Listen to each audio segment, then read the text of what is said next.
Shalom saudara, selamat datang di ibadah online Karawaci City Blessing.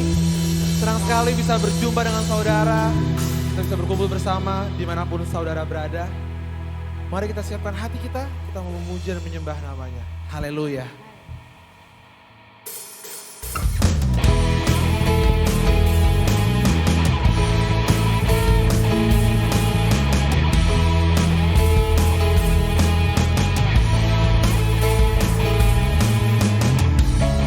Firman terangi jalanku,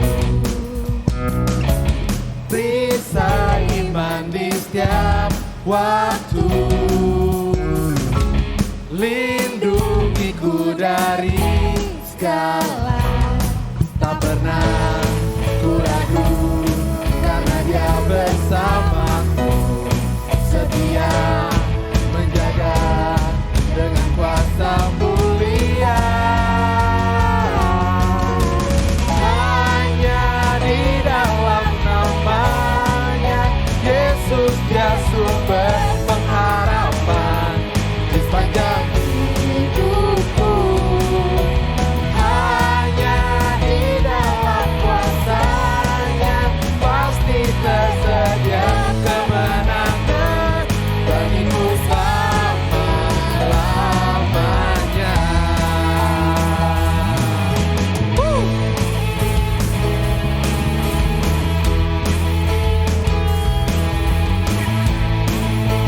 Kebenaran yang bebaskan, kebenaran yang bebaskan, selalu berikan ku kekuatan hadapi segala tantangan. Tak pernah ku ragu karena Dia bersamaku, setia menjaga dengan kuasa mulia. Hanya di dalam namanya Yesus, Dia sumber pengharapan di sepanjang hidupku.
berikanlah suara yang lebih lagi buat dia.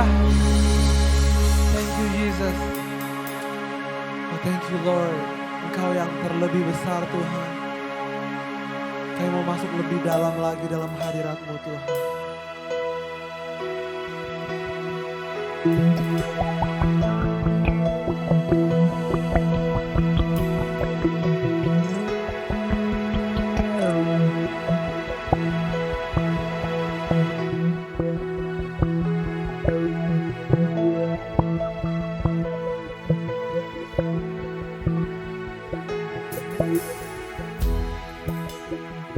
Ajakku berserah, kuasai mataku, bahwa Kau besar, menggenggam hidupku.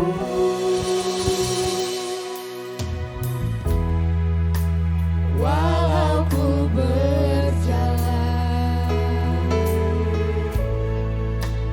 di lembah yang gelap, tenang jiwaku, sebab Kau besertaku.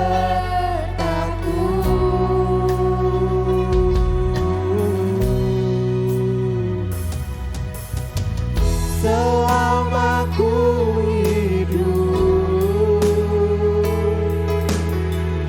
apapun musimku, ku percaya kebesaran-Mu, kekuatanku di dalam-Mu. Ku serahkan hidupku, akui kuasa-Mu.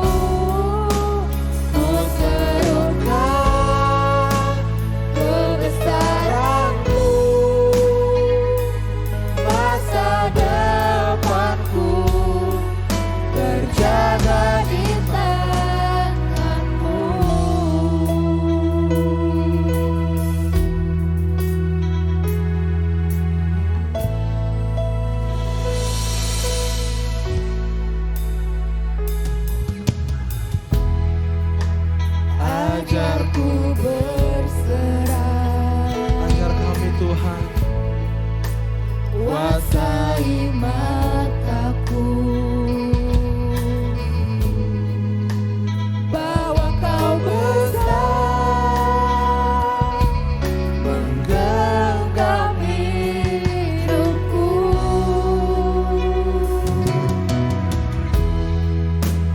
Walau ku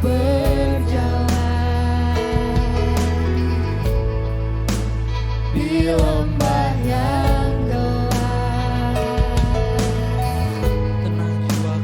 tenang jiwaku, sebab Kau besertaku.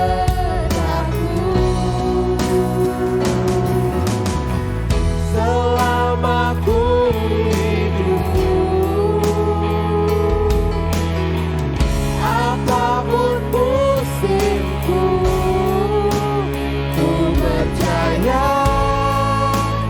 kebesaran-Mu, kekuatanku di dalam-Mu. Ku serahkan hidupku, akui kuasa-Mu, akui kuasa-Mu. Ku serukan kebesaran-Mu, masa depanku terjaga di tangan-Mu.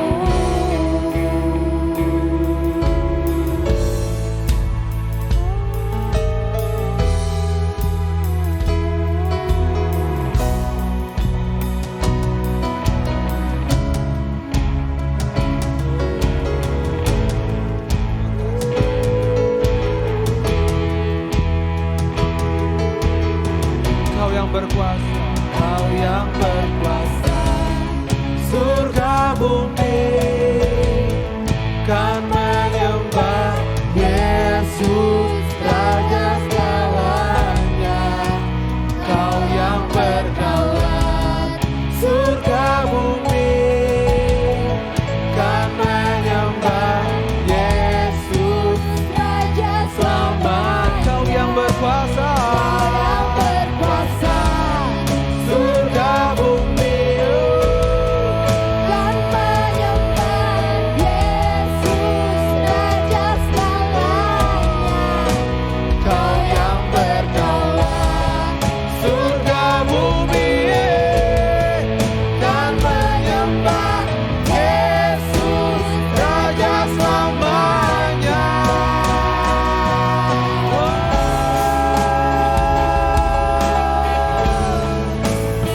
Hanya Kau Yesus.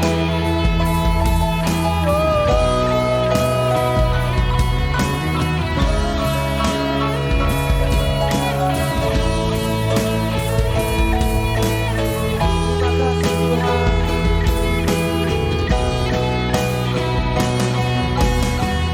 Selama ku hidup,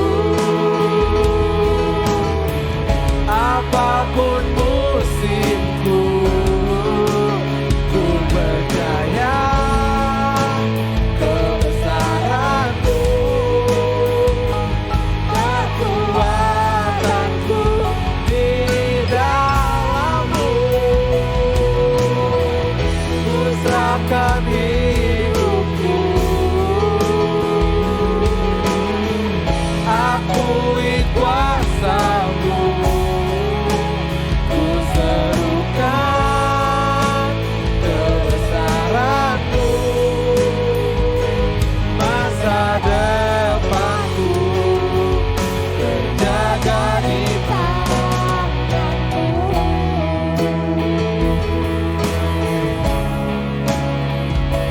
Masa depanku terjaga di tangan-Mu.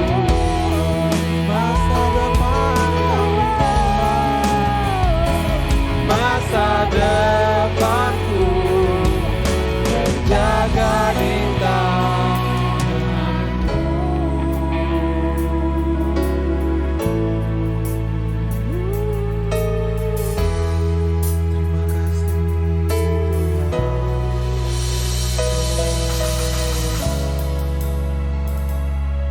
Terima kasih Terima kasih Tuhan.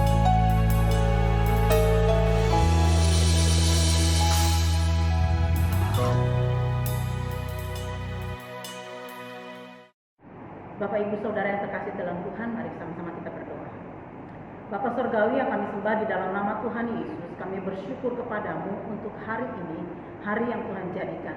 Kami bersyukur sepanjang minggu yang sudah berlalu, kami dituntun, dipimpin, disertai, dan diberkati oleh Tuhan.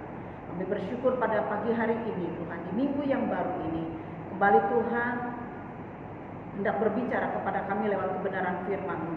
Kami percaya Tuhan, setiap kebenaran firman Tuhan yang disampaikan, itu akan menguatkan kami, meneguhkan kami, bahkan memberkati kami. Terima kasih Bapa. Kami mempercayakan sepenuhnya jam ke depan dalam pemberitaan firman Tuhan. Kami percaya urapan-Mu ada atas kami semua. Baik hamba-Mu yang menyampaikan kebenaran firman Tuhan, maupun jemaat-Mu Tuhan yang mendengar, dimanapun mereka berada. Semua kami menerima berkat Tuhan pada hari ini. Terima kasih Bapa, kami percaya Roh Kudus yang manis dan lembut akan memberikan kepada kami pengertian, pemahaman ketika kami mendengarkan kebenaran firman Tuhan, sehingga setiap kebenaran firman Tuhan yang disampaikan benar-benar Tuhan termeterai di dalam hati kami, dan kami bukan hanya menjadi pendengar, tetapi kami menjadi pelaku-pelaku firman.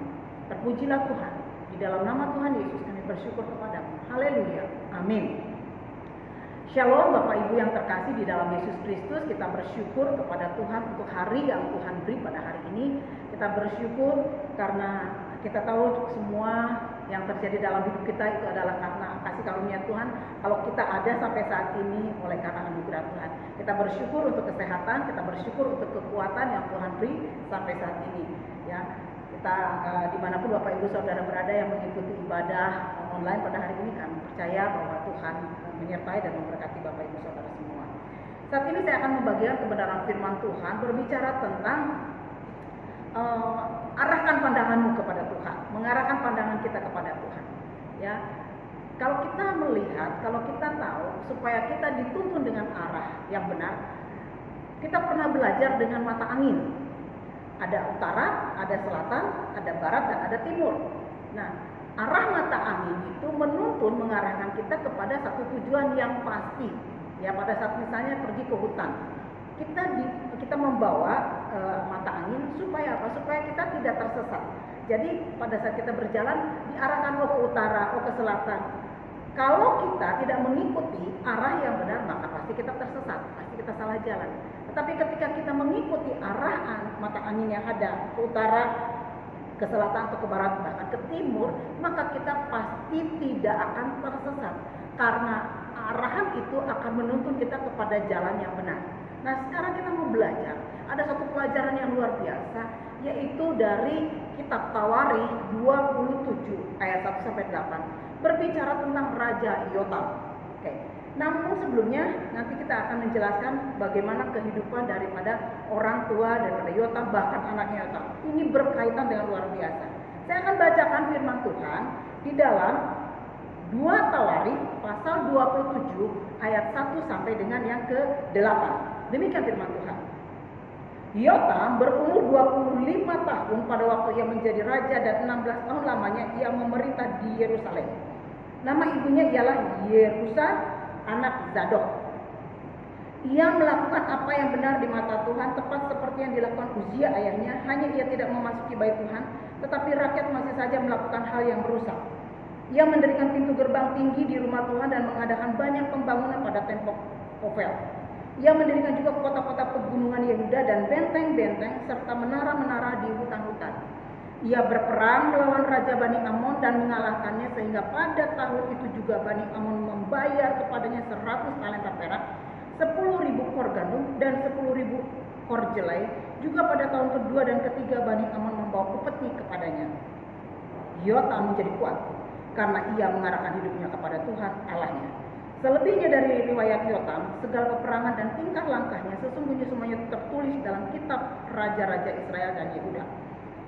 Ia berumur 25 tahun pada waktu ia menjadi raja, dan 16 tahun lamanya ia memerintah di Yerusalem. Demikian firman Tuhan. Berbicara tentang Raja Yotam, fokusnya pada saat ini pada ayat yang ke-6. Yotam menjadi kuat. Mengapa Yotam menjadi kuat? Karena ia mengarahkan hidupnya kepada Tuhan Allahnya. Ini yang akan menjadi pokok bahasan. Arahkan hidup kita kepada Tuhan. Maka kita akan melihat pada saat kita mengarahkan hidup kita kepada Tuhan, lihat Tuhan yang bertindak dalam hidup kita. Ya. Nah, sebelumnya saya akan ceritakan siapa Yotam ini. Yotam ini punya ayah namanya Uzia. Nah, pada saat Yotam bertumbuh, Yotam melihat kehidupan ayahnya secara rohani. Dikatakan di pasal 26, 2 Tawarikh 26 diceritakan di sana bagaimana Raja Uzia sebagai ayah daripada Yotam. Raja Uzia, segenap bangsa Yehuda mengambil Uzia yang berumur 16 tahun dan menobatkan dia menjadi raja menggantikan ayahnya Amazia. Jadi pada saat Uzia menjadi raja, dia usianya 16 tahun. Tetapi Yotam menjadi raja 25 tahun. Semuanya masih muda, ya. Nah, di dalam masa pemerintahan Raja Uzia itu luar biasa Tuhan memberkati. Mengapa? Karena Raja Uzia ini adalah seorang yang juga melakukan di ayat yang keempat pasal 26, ia melakukan apa yang benar di mata Tuhan, tepat seperti yang dilakukan Amazia ayahnya. Uzia punya ayah namanya Amazia. Ya, Amazia melakukan apa yang benar di hadapan Tuhan, dan Uzia belajar daripada ayahnya yang melakukan apa yang benar di hadapan Tuhan. Tetapi pada saat berjalannya waktu, dikatakan Uzia adalah melakukan yang benar di hadapan Tuhan. Berjalannya waktu ada satu pergeseran terjadi. Lihat, apa yang membuat seseorang bisa bergeser dari pandangannya, dari fokusnya kepada Tuhan. Apa yang membuat itu? Di pasal 26, saya sebelum bicara tentang Yotam, ya, bicara tentang ayahnya Yotam, yaitu Uzia. Dikatakan di ayat yang kelima, ya, Uzia, ia mencari Allah selama hidup Zakaria dan mengajarnya supaya takut akan Allah. Dan selama ia mencari Tuhan Allah, membuat segala usahanya berhasil. Lihat, ketika Uzia fokus arahan hidupnya, pandangannya, semuanya kepada Tuhan, ada kuasa Tuhan, ada berkat Tuhan, ada pertolongan Tuhan atas kehidupannya sebagai raja memimpin, ya, Yehuda pada waktu itu. Kita lihat di ayat yang kelima, apa yang dilakukannya? Dan selama ia mencari Tuhan Allah, membuat segala usahanya berhasil. Keberhasilan seseorang bukan ditentukan oleh karena kekuatannya, tetapi oleh karena mengandalkan Tuhan, oleh karena mengarahkan hidupnya kepada Tuhan. Tetapi seperti saya katakan tadi, Uzia berjalannya waktu, dia mengalami satu perubahan di dalam kehidupannya dengan keberhasilan yang diraihnya. Ya, dikatakan di sini Uzia pada saat Raja Uzia dia memerintah, banyak sekali hal-hal yang dilakukan, ya, kemenangan-kemenangan.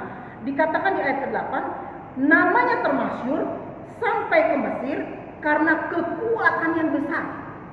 Raja Uzia begitu top, namanya termasyhur. Kenapa? Karena kerajaan yang dia pimpin begitu kuat. Mengapa begitu kuat? Karena ada Allah di dalam kehidupannya. Dia hidup mengarahkan hidupnya kepada Allah. Nah, terus kemudian dikatakan di ayat ke-10, dia mendirikan menara-menara, dia bangun semua baik. Allah semua dia lakukan semua yang baik. Bahkan dalam pertanian, semua di dataran tinggi dia mempunyai petani-petani, penjaga kebun anggur, di gunung-gunung, di tanah subur, karena ia suka dengan pertanian. Selain itu Uzia mempunyai tentara yang sanggup berperang, yang maju berperang dengan laskar-laskar menurut Judah, anak buah dicatat panitra Yeiel dan penata usaha Manasye. Terus ya, kalau kita baca semua, kepala puak, pahlawan-pahlawan yang gagah perkasa, semua yang hebat-hebat ada pada saat pemerintahan, ada pada saat kepemimpinan Raja Uzia. Hebat itu sebabnya dikatakan terkenal, jaya dia, ya. Nah, dan dikatakan dia kuat. Tetapi di ayat yang ke-16 pasal 26, setelah ia menjadi kuat, apa yang terjadi di pasal 26 ayat 16? Setelah ia menjadi kuat, ia menjadi tinggi hati. Wah, itulah. Sehingga ia melakukan hal yang merusak. Ia berubah setia kepada Tuhan Allahnya dan memasuki bait Tuhan untuk membakar ukupan di atas mezbah pembakaran ukupan. Jangan berpikir bahwa kita kuat. Kita tidak kuat. Tidak ada satupun manusia di muka bumi ini yang kuat.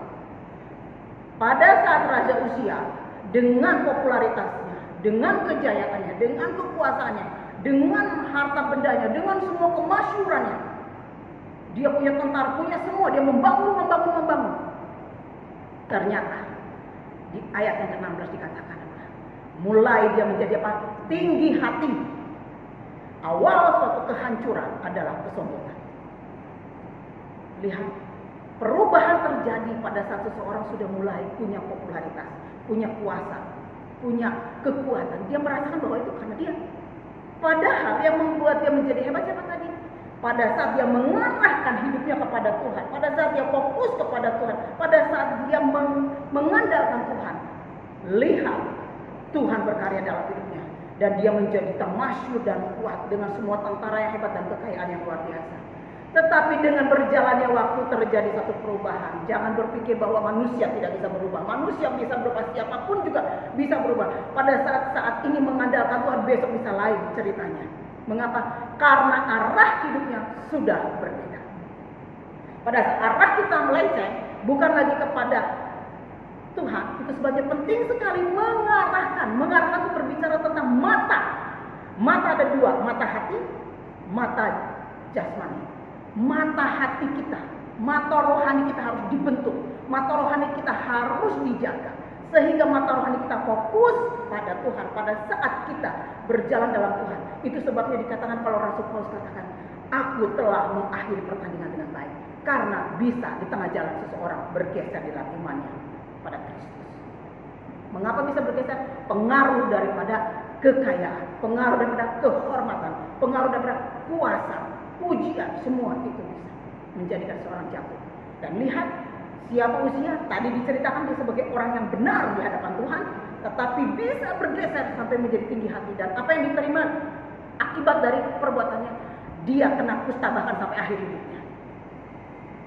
Selalu ada akibat dari setiap perbuatan. Ada reward juga dari setiap perbuatan.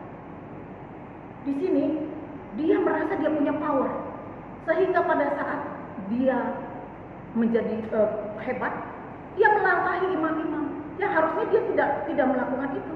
Dia merasa dia punya kuasa, dia bisa melakukan masuk ke dalam bait Allah dengan seenak-enaknya, dia membuat satu persembahan ukhuwah, padahal itu yang biasa dilakukan oleh imam-imam. Dan kemudian imam-imam mengikuti apa yang mau dia lakukan. Wah, dia merasa sudah hebat, dia tinggi hati. Wah, udah raja, udah terjaya, udah hebat. Lakukan. Dan akhirnya apa yang terjadi? Tuhan tidak berkenan. Dia kena kusta bahkan sampai akhir hidupnya. Kemudian pada saat ayahnya, si Uzia ayah Yotam ini, Raja Uzia meninggal, digantikan dengan Yotam anaknya. Nah, Yotam menjadi raja di usia muda juga, 25 tahun. Dan pada saat dia memimpin menjadi raja, dikatakan di ayat yang ke-6 pasal 27. Yotam menjadi kuat karena ia mengarahkan hidupnya kepada Tuhan Allahnya. Tadi Uzia ayahnya mengarahkan hidupnya kepada Tuhan Allahnya, dia menjadi kuat. Tetapi ketika dia mulai melenceng, terjadi sesuatu. Kehancuran, kerusakan, kegagalan. Dan Yotam belajar dari semua ini. Seseorang yang berhikmat belajar dari semua kegagalan dan keberhasilan seseorang. Kita perlu belajar melihat contoh yang ada di depan kita. Yotam belajar daripada siapa? Uzia, bapaknya, tentang apa? Tentang imannya kepada Tuhan, tentang kasihnya kepada Tuhan, tentang mengarahkan hidupnya kepada Tuhan. Dia belajar dari ayahnya. Sekalipun ayahnya mengalami kegagalan, dia juga belajar mengapa ayahnya seperti ini. Itu menjadi satu pembelajaran bagi Yotam, sehingga dia menjadi orang yang lebih berhikmat lagi. Ketika dia diangkat menjadi raja di usia muda juga 25 tahun. Dikatakan ayat 6 tadi, Yotam mengarahkan hidupnya kepada Tuhan. Sehingga apa? Sehingga Yotam menjadi kuat. Dan apa yang dilakukan Yotam? Lihat apa yang dilakukan Yotam. Yotam dikatakan di sini, selama dia menjabat menjadi raja, ya, dikatakan di ayat yang kedua, ia melakukan apa yang benar di mata Tuhan, seperti yang dilakukan Uzia ayahnya. Ya, hanya ia tidak memasuki bait Tuhan. Nah, ada perbedaan di sini. Yotam dan ayahnya Uzia melakukan apa yang benar di hadapan Tuhan. Itu yang dicontoh oleh anaknya, bahwa ayahnya melakukan apa yang benar di hadapan Tuhan. Begitu Yotam mengikutinya. Tetapi ada satu, hanya dikatakan Yotam tidak memasuki bait Tuhan. Maksudnya apa dari ini? Ketika Yotam melakukan apa yang ayahnya lakukan, itu menjadi satu pembelajaran. Yotam tidak mau mencontoh ayahnya melangkahi sesuatu yang bukan tanggung jawabnya ataupun haknya. Sekalipun Yotam menjadi raja, punya kekuasaan, punya power, dia bisa memerintahkan, dia bisa lakukan apapun juga. Tetapi ada batasan. Dia tahu bahwa dia tidak berhak untuk melakukan penyembahan, memberikan persembahan masuk ke dalam bait Tuhan. Itu tanggung jawab daripada imam-imam. Dia tahu siapa dirinya, sekalipun dia seorang raja yang dihormati, yang kuat, tapi dia menempatkan dirinya pada posisinya tepat. Tidak memakai power, tidak memakai kekuasaan, tidak memakai semua kesempatan yang ada menjadi kekuatannya untuk melakukan semena-mena. Kita belajar dari semua ini. Masing-masing kita pun demikian. Masing-masing kita punya kuasa yang terberikan kepada kita, ada kekuatan yang terberikan kepada kita. Tetapi ketika kita punya kekuatan, punya kemampuan, kalau bukan bagian kita, jangan pernah kita melangkahi. Jangan pernah kita mengambil alih yang bukan bagian kita. Kita lakukan apa yang Tuhan percayakan kepada kita. Tetapi ketika kita punya kekuatan, jangan kita merendahkan yang lain. Jangan kita meremehkan yang lain. Merasa kita lebih bisa melakukannya karena kita punya power. Jangan pernah. Belajar daripada Raja Uzia. Belajar daripada Yotam. Yotam belajar tentang imannya kepada ayahnya, luar biasa.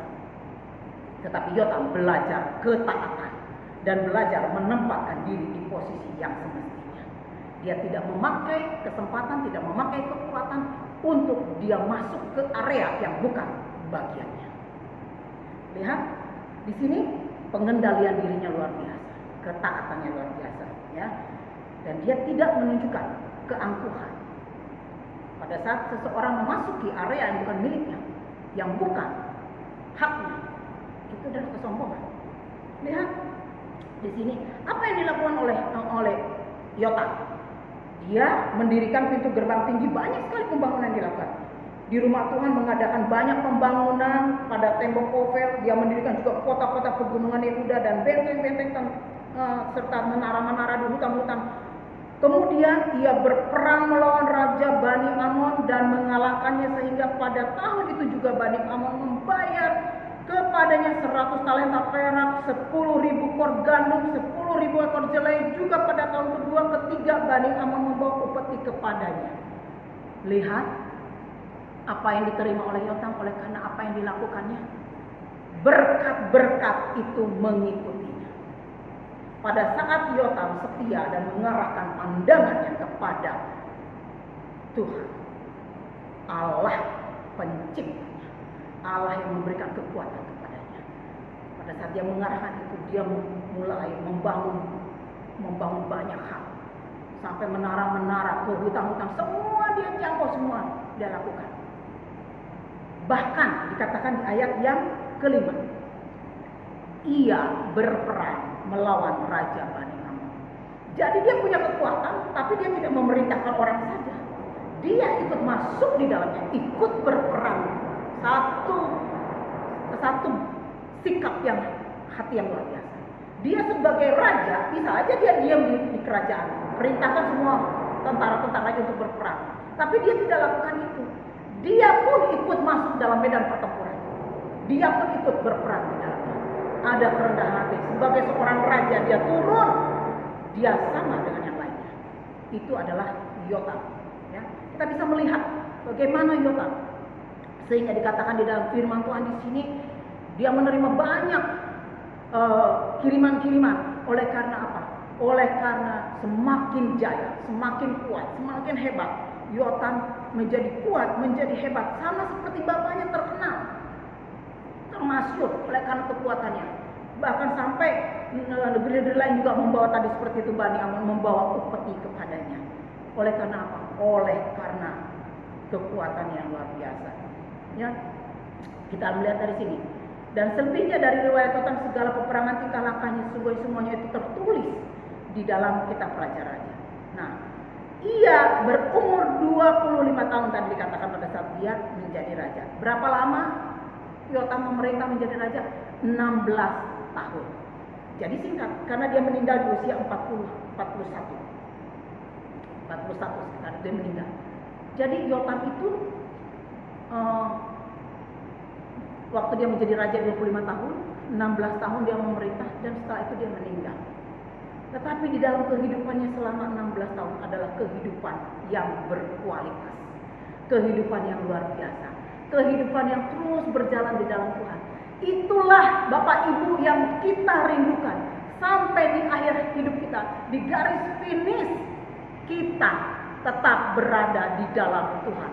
Iman kita tetap teguh, tetap setia di dalam Tuhan. Didapati tetap setia. Kita belajar kemudian, berikutnya. Ini satu pembanding lagi. Belajar. Yotam punya anak namanya Ahaz. Tadi ayahnya Uzia. Ayahnya Uzia menurunkan untuk hidup benar di hadapan Tuhan.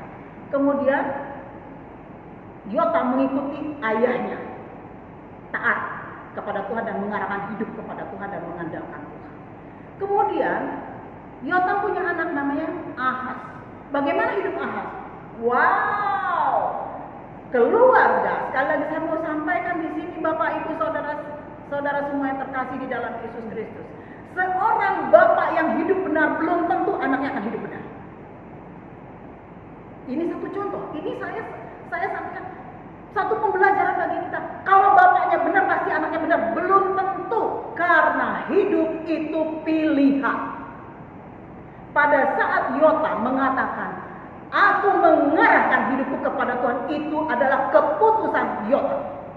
Aku mau taat, itu keputusan Yotam. Aku tidak mau masuk ke bait Allah, itu keputusan Yotam. Hidup ini adalah keputusan. Keputusan kita menentukan ke depannya. Oleh sebab itu, ketika kita menentukan satu pilihan kita harusnya benar.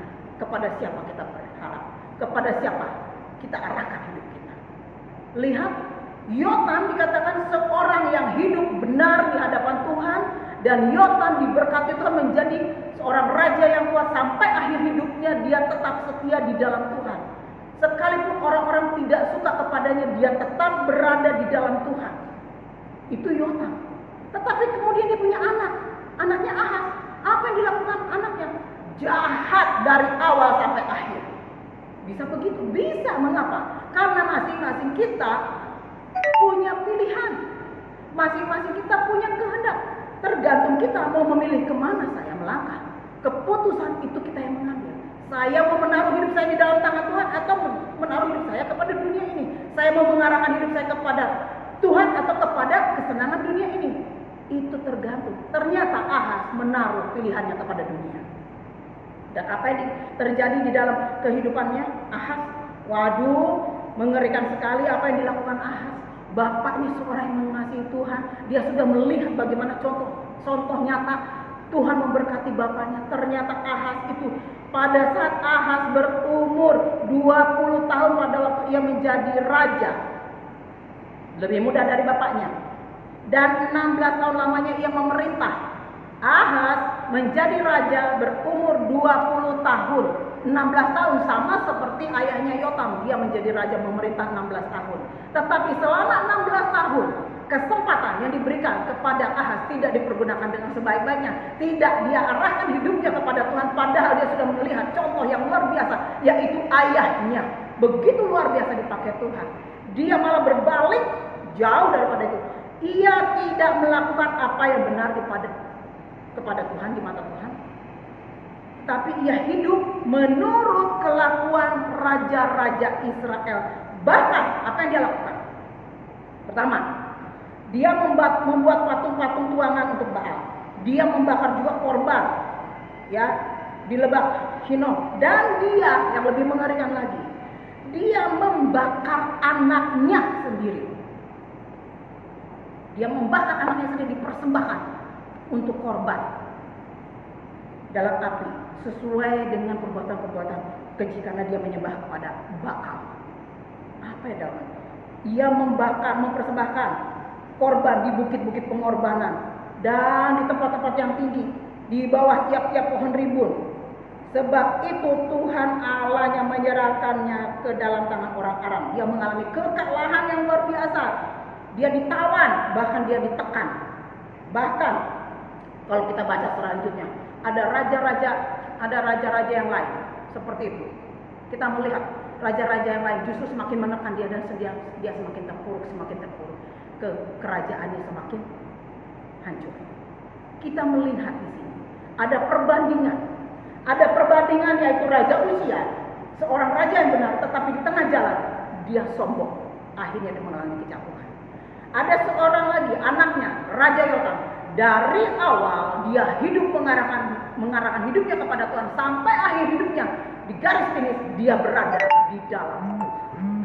Dan ada anaknya dari Yotam sendiri, anak yang melihat kehidupan bapaknya, kehidupan kakeknya, tetapi dia hidup mengandalkan kekuatannya dan mengarahkan hidupnya kepada dunia, mengikuti zaman, mengikuti dunia, kesenangan dunia, dan dia lakukan penyembahan berhala. Lihat, kehancuran yang didapatkan. Dia melihat bapaknya begitu jaya dan luar biasa. Kita belajar Bapak Ibu pada saat ini. Pelajaran yang luar biasa. Sekali lagi, bahwa bukanlah menjadi faktor penentu. Kalau bapaknya hidup di dalam Tuhan, pasti anaknya hidup di dalam Tuhan. Itu bukan faktor penentu. Kita belajar dari firman Tuhan. Karena di dalam berjalannya waktu, setiap orang mengalami ujian di dalam imannya. Seberapa kita tahan uji. Seberapa kita kuat menghadapi tantangan zaman ini. Kita melihat situasi sekarang ini. Begitu banyak hal-hal terjadi di sekeliling kita. Ada banyak masalah-masalah oleh karena pandemi ini. Bukan hanya masalah keluarga, lepas keluarga, tetapi juga perekonomian dan lain sebagainya. Ya, yang kehilangan pekerjaan dan sebagainya. Itu bisa saja membuat seseorang semakin mundur dari Tuhan. Tetapi kita belajar daripada firman Tuhan saat ini. Kita mengandalkan Tuhan, kita arahkan terus kepada Tuhan sampai akhir hidup kita berada di dalam kasih Tuhan. Ini yang kita melihat. Si Ahaz, dia lahir dan kemudian diangkat menjadi raja di usia muda 20 tahun, 16 tahun. 16 tahun sama dengan ayahnya 16 tahun, tetapi 16 tahun tidak diisi dengan hal-hal yang baik. 16 tahun dia lakukan untuk menghancurkannya, menghancurkan rakyat, menghancurkan semuanya. Pilihan hidup ada di dalam keputusan kita. Hidup pilihan kita. Mengikut Tuhankah?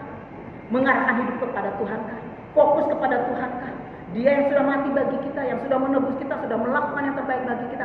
Apakah kita menghargai pengorbanan Yesus Kristus? Apakah kita bersyukur dengan kasih karunia yang telah berikan? Apakah kita mensyukuri anugerah yang luar biasa itu untuk hidup kudus di hadapan Tuhan, untuk hidup benar di hadapan Tuhan, untuk melakukan hal yang benar di hadapan Tuhan, karena itu yang Tuhan kehendaki. Jangan karena kita punya kekuatan, kita mempergunakan kekuatan kita dengan semena-mena. Jangan tinggi hati, karena awal kehancuran adalah kesombongan. Itu firman Tuhan katakan. Tidak ada satupun di muka bumi ini yang kita bisa banggakan.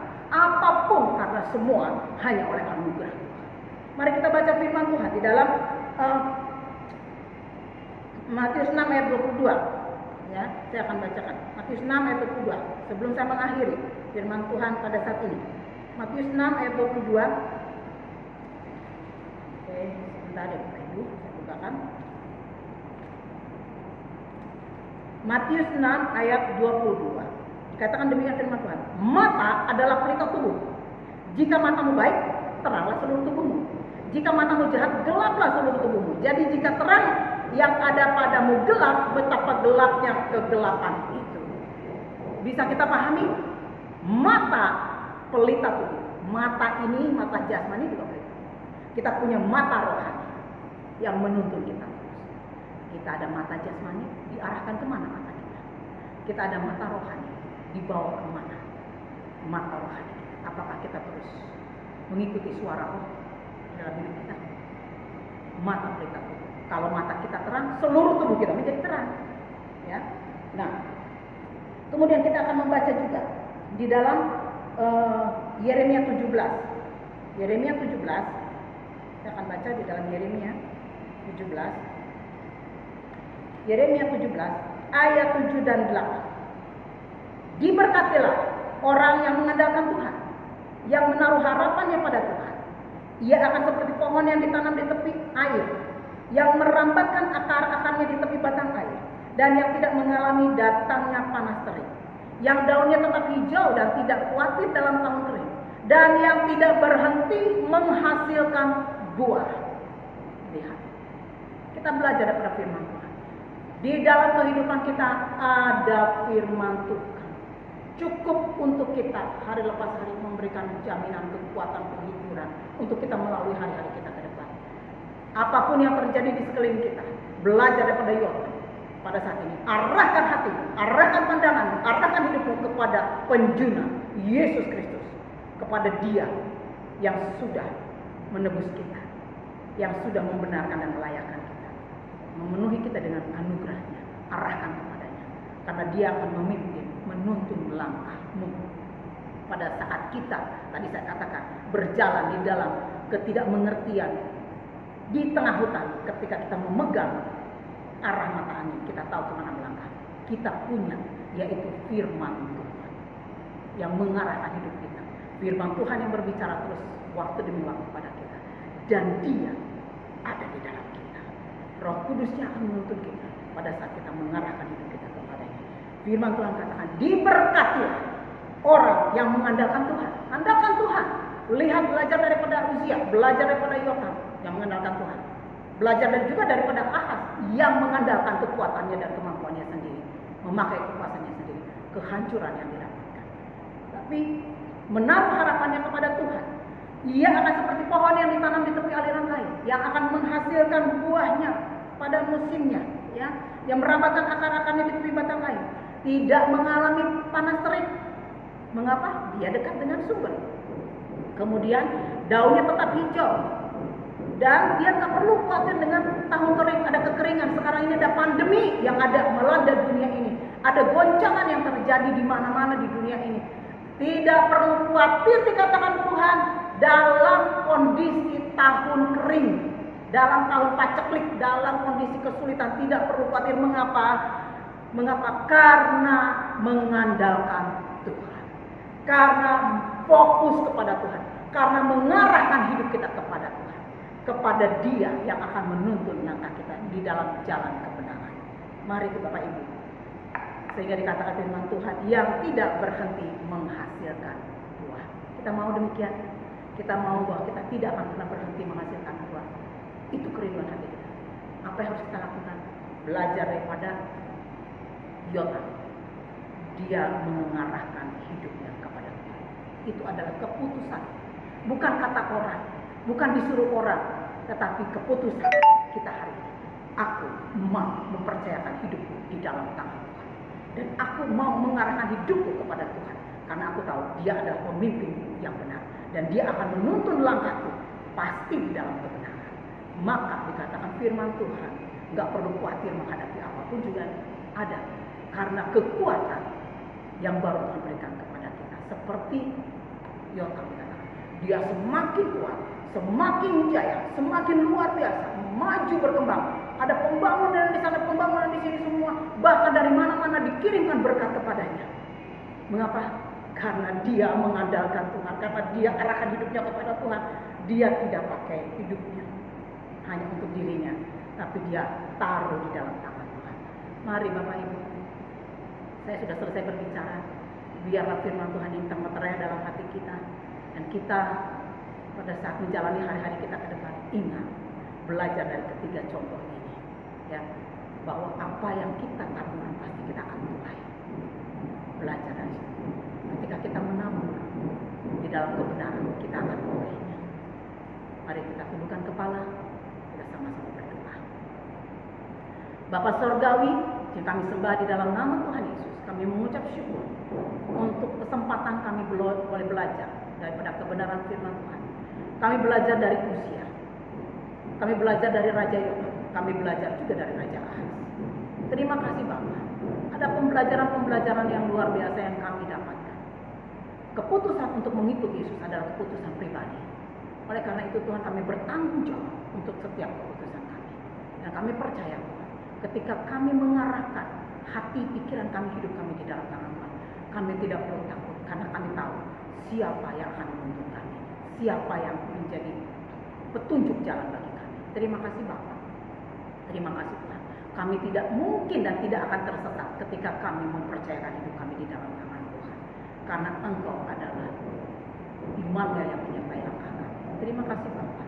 Terima kasih Tuhan. Biarlah Bapak dimanapun Bapak Ibu Saudara berada yang mendengarkan kebenaran firman Tuhan dalam ibadah online pada saat ini, kami serahkan ke dalam tangan. Berkat-Mu ada atas mereka. Biarlah Tuhan Kau yang memeteraikan setiap kebenaran firman, sehingga hari-hari ke depan yang harus mereka lalui benar-benar berpegang kepada janji-janji firman Tuhan yang ya dan amin. Terima kasih Bapak. Terima kasih Tuhan. Kami bawa secara khusus juga bangsa dan negara kami ke dalam tangan-Mu. Kami bersyukur kami ada di Indonesia karena kami percaya bahwa Tuhan punya rencana yang mulia bagi kami. Kami ada di Indonesia, berarti kami juga Tuhan berdoa bagi bangsa dan negara kami untuk ketentraman tercipta di bangsa dan negara kami. Kami serahkan Tuhan Bapak Presiden Jokowi, Bapak Ma'ruf Amin, begitu juga dengan semua Tuhan aparat keamanan yang berjaga-jaga siang dan malam, TNI, Polri Tuhan, kami percayakan mereka semua ke dalam tangan Tuhan. Bahkan kabinet-kabinet yang berada di bawah pemerintahan Presiden Jokowi semua ada di dalam perlindungan-Mu yang sempurna dan ajaib. Setiap apapun yang harus mereka putuskan, semua dituntun dan dipimpin oleh Tuhan. Sehingga setiap keputusan demi keputusan yang diambil membawa damai sejahtera bagi masyarakat Indonesia.